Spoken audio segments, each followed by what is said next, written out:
Hi everyone, welcome to this video.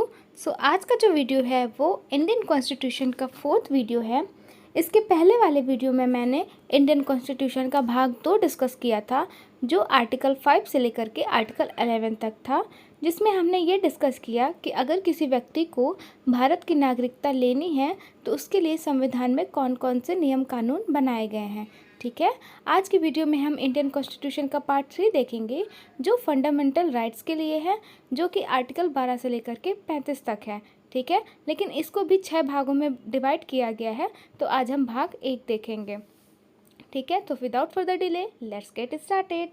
Indian constitution के भाग 3 में मौलिक अधिकार का वर्णन किया गया है, जो आर्टिकल 12 से लेकर के 35 तक आता है। ठीक है, तो सबसे पहले हम जानेंगे कि मौलिक अधिकार होते क्या हैं। तो मौलिक अधिकार वे मूल अधिकार होते हैं जो केवल एक व्यक्ति के लिए होते हैं। ठीक है, ये ना कोई कंपनी के लिए होते हैं, ना किसी संस्था वगैरह के लिए होते हैं। ये एक आम व्यक्ति के लिए होते हैं, जिसको ना तो गवर्नमेंट छीन सकती है, ना ही कोई आम पब्लिक छीन सकता है, ना ही हमारा कोई कानून छीन सकता है। ठीक है, तो आप समझ गए होंगे कि मौलिक अधिकार किसको बोलते हैं। जैसे कि हमारे घूमने की आज़ादी, हमारे खाने की आज़ादी, हमारे पढ़ने की आज़ादी, तो ये सब किसके अंदर आता है? ये सब हमारे मौलिक अधिकार हैं। ठीक है, तो इसको जो मौलिक अधिकार हैं, इसको संविधान के लैंग्वेज में हम बोलते हैं नैसर्गिक। नैसर्गिक एक ब्रिटेन लैंग्वेज है, लेकिन इसको इंग्लिश में बोलते हैं मैग्ना कार्टा। तो कई बार एग्जाम में पूछा गया है कि मैग्ना कार्टा का वर्णन संविधान के किस भाग में किया गया है।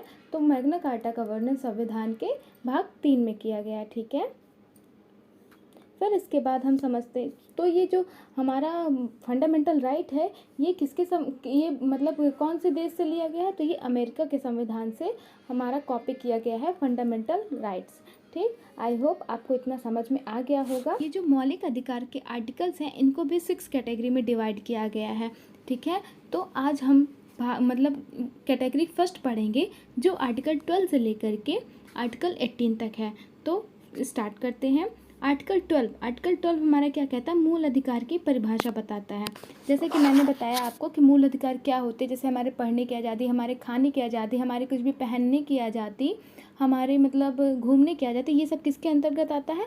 ये सब मौलिक अधिकार के अंतर्गत आता है। लेकिन इसमें भी सरकार ने कहा है कि अगर कभी देश में कोई आपातकाल आ जाता है, तो आपके जो मौलिक अधिकार है उनमें से कुछ अधिकार पे प्रतिबंध या निलंबित उसको कुछ देर के लिए कर दिया जाएगा। जैसे अभी कोविड टाइम पे, ठीक है, तो बहुत ज़्यादा कर्फ्यू लगा था, लेकिन आदमी अगर निकले कि हमको सरकार ने कहा है कि नहीं, हमारा अधिकार है कि हम घूम सकते हैं, तो ऐसा नहीं है। जब कोई मतलब देश पे कोई आपत्ति आ जाती है, तो आपका ये मौलिक अधिकार कुछ समय के लिए रोक दिया जाएगा। ठीक है, फिर आर्टिकल 13 क्या कहता है? डेरोगेशन। डेरोगेशन क्या होता है? इसको हिंदी में बोलते हैं अल्पीकरण या असंगत। जैसे कि अगर हमारे किसी गलत कार्य से दूसरों को तकलीफ पहुंचती है, तो भी हमारी आज़ादी छीन ली जाएगी।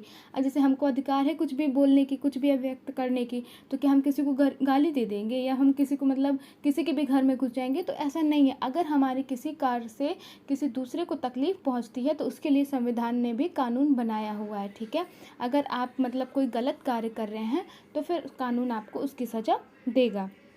अब इसमें कहा गया है कि जैसे इसमें एक बात और कही गई कि जो संविधान लागू होने के पहले कानून थे, जैसे पहले क्या कानून थे कि जैसे पहले जो लोअर कास्ट के लोग थे, उनको पढ़ने की आज़ादी नहीं दी जाती थी। ठीक है, तो उनके लिए जो ये सब कानून थे, तो इसको अब संशोधन कर करके सरकार ने हटा दिया गया है।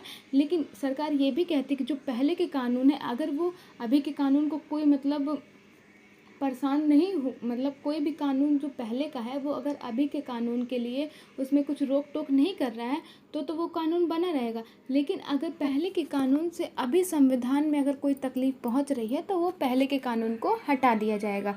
और संविधान ये भी कहता है कि हम बाद में भी कोई ऐसा कानून नहीं बना सकते हैं कि जो हमारे मौलिक अधिकार को छीनता है। ठीक है, तो जैसा कि आप समझ गए होंगे, इसमें साफ साफ लिखा हुआ है। ठीक, अब हम आते हैं आर्टिकल 14 पे। तो इसमें 2 बातें कही गई हैं। पहली है कि कानून के समक्ष समानता। तो ये जो मतलब अनुच्छेद है, ये लिया गया है ब्रिटेन से। तो इसमें कहा गया है कि कानून के समक्ष समानता मीन्स कानून छोटे बड़े सबके लिए बराबर होगा। लेकिन ये चीज़ हमारे भारत में नहीं है। क्या जो 5 साल के बच्चे का टिकट होता, तो क्या वो 25 साल के लोगों का भी होगा? तो ऐसा नहीं है। क्या कोई छोटा बच्चा मर्डर करेगा, तो क्या उसको भी फांसी दी जाएगी? तो इसलिए ये जो मतलब जो ब्रिटेन से लिया गया कानून की समझ समानता, इसको हमारे भारत संविधान में सिर्फ 20% ही लागू किया गया है। ठीक है। फिर दूसरा है कानून के समान संरक्षण। तो ये जो लिया गया है ये अमेरिका के संविधान से लिया गया है। इन्होंने कहा कि कानून छोटे बड़े सबके लिए अलग अलग होगा, जिसमें कि क्लासिफिकेशन किया गया है कि कौन मेल के लिए जो कानून होगा वो अलग होगा, फीमेल के लिए जो कानून होगा वो अलग होगा। ठीक है। अब जैसे मर्डर कर दिया, तो अभी आज तक तो हमारे भारत में किसी महिला को तो फांसी नहीं हुई है, क्योंकि क्या बोलते हैं जो इसमें मतलब जैसे कोई महिला ने मर्डर कर दिया है किसी का, तो उसको मतलब अभी तक फांसी नहीं हुई, क्योंकि हमारे संविधान में ये नियम नहीं बनाया गया है कि किसी महिला को फांसी हो। ठीक है। क्योंकि हमारे देश को चलाने के लिए एक बैलेंस कानून की ज़रूरत थी, इसीलिए ये कानून हमारे देश में 80% लागू होता है कि कानून के समान संरक्षण, कि कानून छोटे बड़े या मेल फीमेल मतलब इसके लिए अलग अलग होगा। ठीक है। फिर जैसे अब कुछ पद होते हैं, जैसे राष्ट्रपति है, राज्यपाल है, अगर इन्होंने मर्डर कर दिया तो इनको भी जरूर जाहिर सी बात है कि संविधान में इनके लिए भी सज़ा बनाई गई है, लेकिन इनको कुछ अनुच्छेदों के तहत ये अपनी सज़ा को माफ़ भी कर सकते हैं। ठीक है। लेकिन इनको ये भी कहा गया कि अगर इनको इनके पद से इनको हटा दिया जाए तो कानून इनको सज़ा सुना सकती है। तो कानून कहता है, तो संविधान हमारा जो कहता है कि जो कानून है वो सबके लिए बराबर है। वो ये नहीं देख रहा कि कौन सेलिब्रिटी है, कौन मतलब राष्ट्रपति है, कौन क्या है, कानून सबके लिए बराबर है। फिर आता है आर्टिकल 15। आर्टिकल 15 क्या कहता है कि सरकार और पब्लिक में भेदभाव नहीं कर सकती। सरकार जो है वो पब्लिक में भेदभाव नहीं कर सकती है। किस में नहीं कर सकती है, तो वो धर्म के नाम पे नहीं कर सकती, जाति के नाम पे नहीं कर सकती, वंश के नाम पे नहीं कर सकती, लिंग के नाम पे नहीं कर सकती और जन्म के नाम पे नहीं कर सकती, कि वो इस धर्म का है तो उसको बड़ी नौकरी मिलेगी या वो इस जाति का है तो उसको बड़ी नौकरी मिलेगी। तो इसमें ये भेदभाव नहीं कर सकती है। कुछ पॉजिटिव डिस्क्रिमिनेशन में वो भेदभाव कर सकती है, जैसे जो बैकवर्ड कास्ट है तो उनको अब आगे बढ़ाने के लिए उनको कुछ सरकार आरक्षण दे रही है। तो वो इसलिए दे रही है क्योंकि जो पिछड़ी जाति के लोग जो पिछड़े चुके हैं तो उनको वो भी आगे बढ़ सके, बढ़ चढ़ करके वो हिस्सा ले सके, इसीलिए उनको सरकार मतलब आरक्षण दे रही है। फिर आर्टिकल 16। आर्टिकल 16 क्या कहता है, लोक नियोजन की समानता। लोक नियोजन मीन्स नौकरी में समानता। सरकार कहती है कि नौकरी कोई परफेक्ट ब्राह्मणों के लिए नहीं बनी है, ना परफेक्ट दलितों के लिए बनी है। नौकरी में कोई वो भेदभाव नहीं करेगी, लेकिन उसके लिए उसने कुछ पॉजिटिव डिस्क्रिमिनेशन में आरक्षण दे सकते हैं। अगर सरकार कहती है कि जैसे जाति के मतलब उसमें वो मतलब कुछ आरक्षण देती है, लिंग में जैसे मेल फीमेल है, फॉर्म भरते हैं तो मेल का मतलब कुछ पैसा लगता है, फीमेल के जैसे माफ़ कर दिया जाता है, या ओबीसी SC ST में भी कुछ मतलब फ़ीस वगैरह माफ़ कर दी जाती है। तो इसके लिए क्योंकि इनका मतलब पॉजिटिव डिस्क्रिमिनेशन है कि जो पिछड़ी जाति के लोग जो पिछड़ चुके हैं तो वो भी अब समाज में आगे बढ़ सकें, इसीलिए उनको इतना आरक्षण दिया जाता है।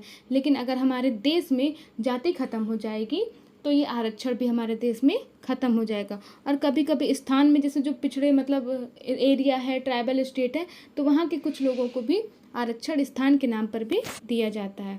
फिर आता है हमारा आर्टिकल 17। आर्टिकल 17 क्या कहता है, अनटचेबिलिटी मीन्स जो अस्पृश्यता है, मतलब जो छुआछूत है, ये हमारे संविधान कहता है कि ये भी एक कानूनी अपराध है।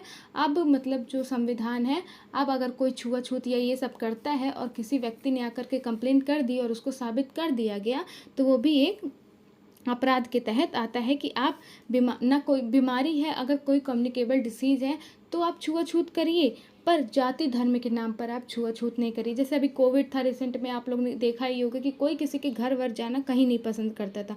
तो इसके लिए कुछ कानून बनाए गए थे, जो 1955 में बनाया गया था, हरिजन एक्ट, जिसको सख्त कर दिया गया था 1989 को, कि अगर कोई मतलब दलितों को परेशान करता है तो उसके लिए भी संविधान में कानून बनाए गए हैं। ठीक है। तो आई होप आप आर्टिकल 17 भी अच्छे से समझ गए होंगे और आर्टिकल 16 भी अच्छे से समझ गए होंगे। आर्टिकल 16 में यही कहा गया है कि नौकरी अगर जो भी दी जाएगी उसके लिए भी कोई मतलब सबके लिए कानून बराबर रहेगा। बस ये है कि कुछ आरक्षण दिया जाएगा, जो लोग पिछले मतलब जो पिछले बैकवर्ड के लोग हैं उनको आरक्षण दिया जाएगा, ताकि वो आज समाज में बराबरी से हो सके। ठीक। फिर आर्टिकल 18। आर्टिकल 18 क्या कहता है, उपाधियों का एबोल्यूशन ऑफ टाइटल्स। जैसे जब हमारा देश गुलाम था तो पहले के लोग जो थे वो अपने नाम के आगे बहुत सारे मतलब उपाधि लगाते, जैसे या टाइटल्स लगाते थे, महाराज हो गया, सर हो गया, नाइटेड हो गया, ये सब जो मैंने लिखे हुए हैं, तो इन सब को नहीं यूज कर सकते हम अपने नाम के आगे, क्योंकि अब इनका मतलब संविधान जो हमारे भारत का है वो इनको हटा दिया। लेकिन कुछ चीज़ें हैं जिनको आप यूज़ कर सकते हैं, जैसे नेशनल अवार्ड है, तो इसको भी आप एक सरनेम के जैसे नहीं यूज़ कर सकते कि जैसे आपको सपोज़ भारत रत्न मिला तो आप भारत रत्न और अपना नाम लगा ले, तो ऐसा कुछ नहीं है। आप ये बोल सकते कि हाँ मेरा नाम ये है और मुझे भारत रत्न मिला है, ठीक है। फिर बोला गया दूसरा है एजुकेशन एंड रैंक। इसकी आप मतलब आप लगा सकते हैं जो भी रैंक है, या फिर आप प्रोफेसर हैं या डॉक्टर है, क्योंकि इसमें ये आपके लिए नहीं, मतलब आपको नहीं समाज में आगे दिखा रहा है, ये उस मतलब एजुकेशन को दिखा रहा है कि हाँ आपने ये एजुकेशन की क्वालिफिकेशन ली है, ठीक है। फिर हम एक बार इनको सबको रिपीट कर लेते हैं तो हमको अच्छे से समझ में आ जाएगा। इसमें कहा गया है, जो आर्टिकल 14 से 18 है, इसमें आप देखिए कि आर्टिकल 14 कहता है कानून के सामने सब बराबर हैं, तो इसमें भी समानता का अधिकार दिखाया गया है। फिर आर्टिकल 15 कहता है कि सरकार कभी धर्म पे भेदभाव, धर्म, जाति, वंश, लिंग, जन्म स्थान, इन सब में भेदभाव नहीं कर सकती है। तो सरकार कहती है कि हमारे लिए भी सब सामान्य है, धर्म सारे सामान्य हैं। फिर आर्टिकल 16 कहता है कि नियोजन या नौकरी, आर्टिकल 16 कहता है कि अगर सरकार कोई नौकरी मतलब निकालती है, कोई वैकेंसी निकालती है, तो वो सबके लिए सामान्य है, ठीक है। फिर आर्टिकल 17 कहता है कि अस्पृश्यता मतलब अनटचेबिलिटी, ये छुआछूत कुछ भी नहीं होता, ये जाति धर्म कुछ भी नहीं होता, सरकार के लिए सब समान है। फिर आर्टिकल 18 कहता है उपाधियों का, उपाधि मतलब कोई ज़रूरी नहीं है कि कोई मतलब राष्ट्रपति को उपाधि, या मतलब उपाधि जो है वो सबके लिए समान है। कोई अपने मतलब कानून जो है वो सबके लिए लागू है। कोई अपनी उपाधि अगर पा गया है तो वो अपनी उपाधि लगा करके वो कभी मतलब शो नहीं कर सकता, क्योंकि वो पब्लिक से फिर अलग हो जाएगा। तो इसीलिए इसको उपाधियों को भी कहा गया कि अगर आपको कहीं विदेश की भी उपाधि लेनी है तो पहले आपको सरकार से परमिशन लेनी पड़ेगी, देन उसके बाद आप कोई विदेशी उपाधि एक्सेप्ट कर सकते हैं, ठीक है। आई होप आपको इतना समझ में आ गया। आपको मेरा वीडियो कैसा लगा प्लीज़ कमेंट सेक्शन में ज़रूर बताइएगा, एंड प्लीज़ मेरे चैनल को लाइक करिए, सब्सक्राइब करिए और बेल आइकन को प्रेस करिए। Thanks for watching. तब तक के लिए राधे राधे।